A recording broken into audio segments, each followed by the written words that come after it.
The Battle of Thermopylae is one of the most famous military engagements in world history. Fought in 480 BC during the Second Persian invasion of Greece, it became a timeless symbol of courage, sacrifice, discipline, and determination against overwhelming odds. Although the Greek defenders were ultimately defeated, their heroic stand inspired future generations and significantly influenced the outcome of the Greco-Persian Wars. The story of King Leonidas and his small force of Spartans and allied Greek soldiers has become legendary, representing the belief that honor and freedom are worth defending, regardless of the consequences. The word Thermopylae means hot gates, named after the natural hot sulfur springs found in the area. This narrow coastal pass in central Greece was strategically important because it limited the movement of the enormous Persian army, preventing them from fully utilizing their numerical superiority.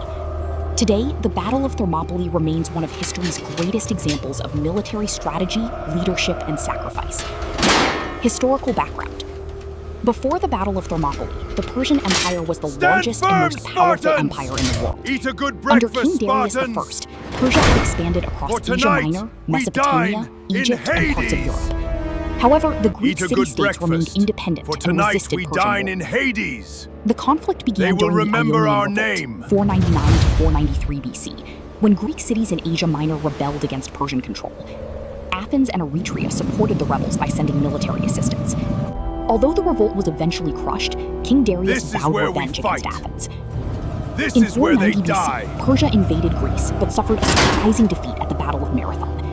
The Athenians, despite being heavily outnumbered, defeated the Persian army, proving that the Persians were not invincible. Eat a good breakfast, Spartans! Darius planned another, much larger invasion, but he died before it began. His son, King Xerxes I, inherited both the throne and his father's ambition to conquer Greece. Xerxes spent several years assembling one of the largest military forces ever seen in the ancient world. Xerxes' massive invasion force entry. Ancient historian Herodotus claimed that Xerxes commanded more than 2 million soldiers. Modern historians believe this number was greatly exaggerated. Most experts estimate that the Persian army consisted of approximately 100,000 to 250,000 troops, accompanied by thousands of cavalry, engineers, laborers, servants, and sailors. The Persian army included soldiers from dozens of nations within the empire, including Persians, Medes, Babylonians, Egyptians, Assyrians, Indians, Phoenicians, Bactrians, Scythians, Thracians. The Persian navy also consisted of hundreds of warships supplied by Phoenicia, Egypt, Cyprus, and other regions. To facilitate the invasion, Xerxes ordered the construction of 2 pontoon bridges across the Hellespont, modern Dardanelles, allowing his enormous army to cross from Asia into Europe. He also ordered the digging of a canal across the Mount Athos Peninsula to avoid dangerous sea routes where previous Persian fleets had been destroyed. Formation of the Greek alliance. Unlike Persia, Greece was not a united country. It consisted of many independent city-states, including Sparta, Athens, Corinth, Thebes, Argos, Phocis.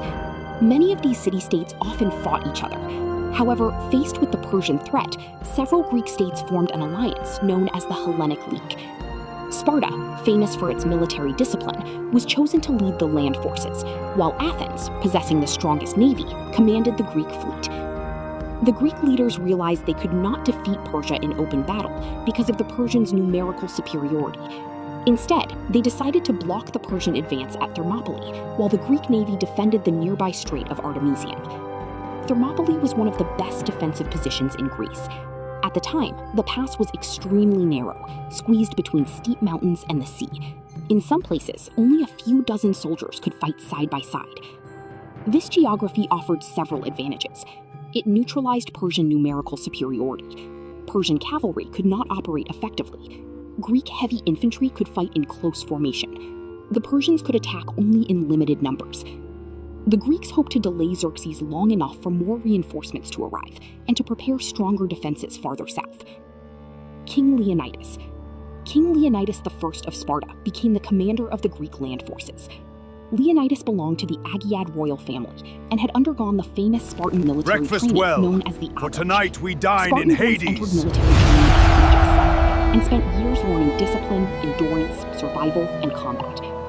When Persia invaded, Sparta was celebrating the religious festival of Carnea, during which major military campaigns were traditionally forbidden. As a result, Sparta sent only an advance force under Leonidas, rather than its full army. Leonidas selected 300 elite Spartan warriors. Each man was chosen because he already had a living son to continue his family line if he died in battle. The Greek defenders. Although the battle is popularly remembered as the 300 Spartans, Leonidas commanded a much larger force. The Greek defenders included approximately 300 Spartans, 700 Thespians, 400 Thebans, Spartans! 1,000 Phocians, Eat a good breakfast, soldiers from Spartans! Corinth, Arcadia, Mantinea, For tonight, Mycenae, we dine Locris, in Thebes. Hades! In total, historians Eat a good estimate that between breakfast. 6,000 For and tonight, we 7,000 dine Greek in soldiers Hades. initially defended the pass. They will remember our name. Persian arrival. Xerxes reached Thermopylae in August 480 BC. Confident that the Greeks would surrender immediately, he waited several days. According to Herodotus, Xerxes was astonished to see the Spartans calmly exercising, combing their hair, and preparing themselves for battle. This was a Spartan tradition before entering combat. Xerxes demanded that Leonidas surrender his weapons. Leonidas famously replied, "Molon labe." The phrase means, "Come and take them." This remains one of history's most famous expressions of defiance. The first day of battle. When negotiations failed, Xerxes ordered his forces to attack. Wave after wave of Persian infantry advanced into the narrow pass. The Greek hoplites fought in the famous phalanx formation. Each soldier carried a large bronze shield, long spear, short sword, bronze helmet, breastplate, greaves. Standing shoulder to shoulder, they formed an almost impenetrable wall of shields and spears. The narrow terrain prevented the Persians from surrounding them. Repeated Persian assaults failed. Thousands of Persian soldiers were killed. Greek casualties remained relatively light. The Immortals.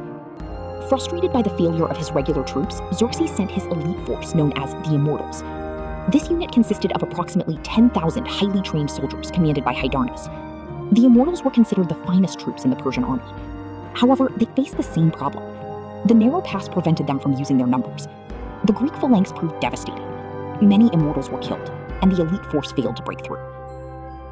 Greek strategy. The Greeks employed several clever tactics.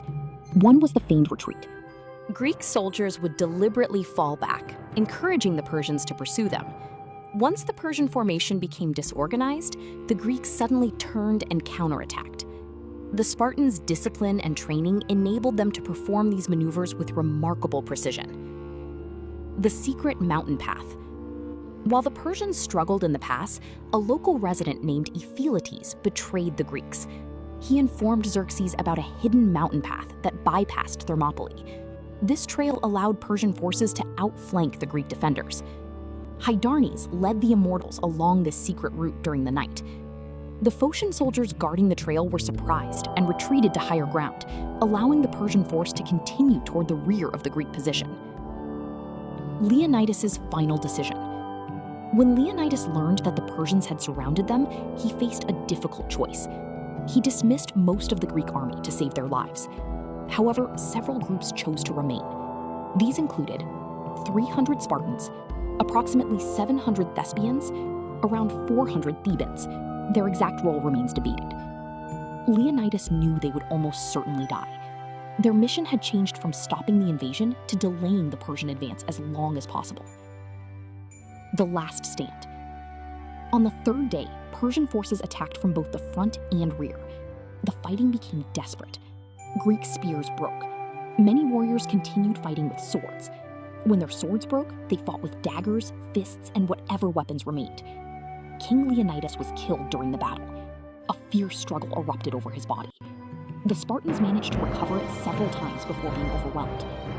Eventually, the surviving Greeks retreated to a small hill where they made their final stand. Persian archers then unleashed volleys of arrows. According to tradition, the sky became dark with arrows. Earlier, when told that Persian arrows would block out the sun, Spartan warrior Deioneus reportedly replied, "Then we shall fight in the shade." Eventually, every remaining Spartan and Thespian defender was killed. Casualties. Ancient sources claimed enormous Persian losses. Modern historians estimate Greek casualties. Approximately 2,400 killed, including nearly all of the final defenders. Persian casualties. Estimates range from 10,000 to over 20,000, although exact numbers remain uncertain. Even conservative estimates indicate that Persia paid a heavy price for victory. Why the Greeks lost? Several factors contributed to the Greek defeat. The overwhelming size of the Persian army, Ephialtes' betrayal, the hidden mountain path, limited Greek manpower, lack of reinforcements due to Spartan religious obligations. Despite these disadvantages, the Greeks delayed the Persian advance for 3 days. Immediate aftermath. After Thermopylae, Xerxes continued south. Many Greek cities surrendered. Athens was evacuated. The Persians entered the city and burned it. However, the Greek fleet remained intact. Only weeks later, the Greeks achieved a decisive naval victory at the Battle of Salamis. This victory forced Xerxes to withdraw much of his army. The following year, in 479 BC, the Greeks defeated the remaining Persian forces at the Battle of Plataea. These victories ended the Persian invasion permanently. Military significance. Thermopylae demonstrated several important military principles.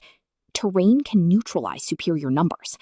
Discipline often outweighs numerical strength. Leadership is crucial during crises. Morale can determine battlefield performance. Defensive warfare can delay a stronger enemy.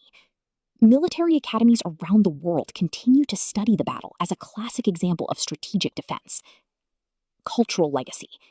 The Battle of Thermopylae has inspired countless works of literature, art, poetry, films, and documentaries. It symbolizes courage, duty, patriotism, sacrifice, leadership, honor. The story of Leonidas has become one of history's greatest examples of heroic leadership. At Thermopylae today stands a famous monument honoring the Spartan king. Its inscription reads, "Molon Labe, come and take them." Nearby is another famous epitaph, traditionally attributed to the poet Simonides. "Go tell the Spartans, stranger, passing by, that here, obedient to their laws, we lie." This short verse has become one of the most celebrated memorial inscriptions in history. Historical debate. This is Modern where we historians fight. continue to debate several aspects This of the is battle. where they die. Questions remain about the exact size of the Persian army, the precise number of Greek defenders, the role of the Thebans, whether some events described by Herodotus were embellished, the exact number of Persian casualties. Despite these uncertainties, scholars generally Stand agree that firm, Thermopylae occurred Spartans! substantially as described, Eat a good and that the battle breakfast, profoundly for tonight influenced we Greek dine history. in haste.